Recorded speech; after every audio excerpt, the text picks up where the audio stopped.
तो दोस्तों, आज हम बात करेंगे कि दमा क्या होता है, अस्थमा क्या होता है, क्यों होता है और इसका इलाज क्या है। ये पूरी वीडियो आपको हिंदी में इस चीज़ की सारी डिटेल प्रोवाइड करेगी।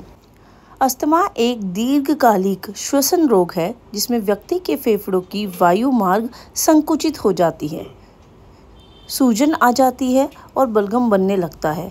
इससे सांस लेने में दिक्कत, सीटी जैसी आवाज़, खांसी और सीने में जकड़न महसूस होती है। बात आती है कि अस्थमा क्यों होता है और इसका क्या कारण है।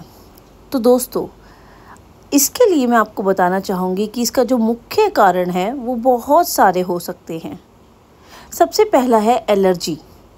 अगर आप एलर्जिक पेशेंट हैं, अगर आपको धूल, मिट्टी, परागकण, पालतू जानवरों के बाल और धुएं से या खान पान में कुछ चीज़ें जैसे कि मूंगफली, अंडा, इनसे किसी भी तरीके की एलर्जी हो तो ये चांसेस होते हैं।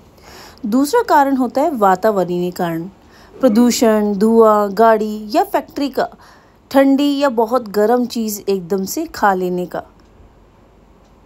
इसके अलावा तीसरा कारण जो होता है वो होता है जेनेटिक कारण, आनुवांशिक कारण। परिवार में अगर किसी को अस्थमा है तो दूसरे को भी हो सकता है। चौथा कारण है इन्फेक्शन और बीमारियां।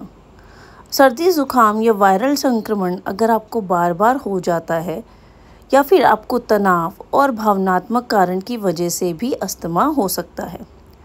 मानसिक तनाव या घबराहट से भी अस्थमा का दौरा आपको पड़ सकता है।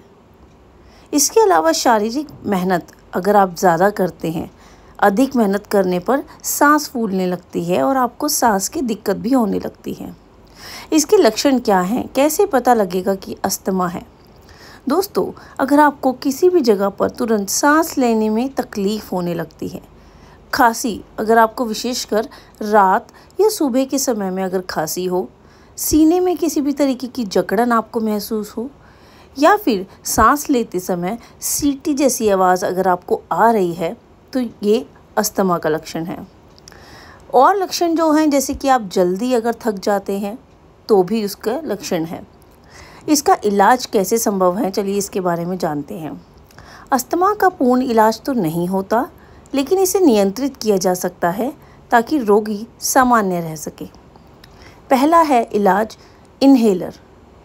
सबसे आम इलाज है ये। दोस्तों, आपको अस्थमा दो प्रकार के दिखेंगे। अस्थमा जो होते हैं वो दो प्रकार के होते हैं।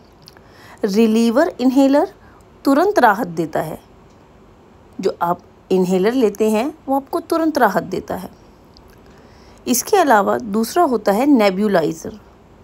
आप नेबुलाइज़र से भाप ले सकते हैं। दवाओं को भाप के रूप में फेफड़ों तक पहुंचाने का काम करता है नेबुलाइज़र। तीसरा है कि अस्थमा को दवाइयों से ठीक किया जाए, एंटी इन्फ्लेमेटरी। चलिए दोस्तों, इसके बारे में बात करते हैं। और भी बहुत सारी चीज़ें हैं। तो दोस्तों, अगर आपको एलर्जी के कारण अस्थमा है तो उसे एंथिस्टामाइन्स कहा जाता है। अब इससे बचाव क्या होते हैं, चलिए इसके बारे में जानते हैं। सबसे पहला तो आप धूल, धुएं और जानवरों के बालों से दूर रहें। मास्क पहन कर रहें ताकि धूल मिट्टी आ ना सके। अपने लाइफस्टाइल में थोड़ा सा आपको बदलाव लाना होगा। योग और प्राणायाम, विशेषकर से अनुलोम और विलोम, ये आपको शुरू करना होगा।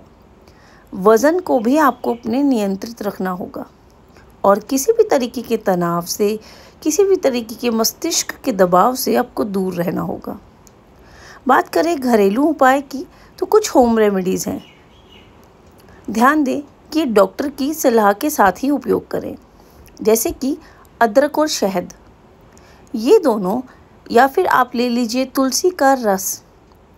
ये चीज़ें इसको रोकने में काम करती हैं। आप भाप ले सकते हैं, स्टीम इन्हेलेशन, या आप रात को सोते समय हल्दी वाला दूध पी सकते हैं, जिससे आपको अस्थमा की दिक्कत कम होगी।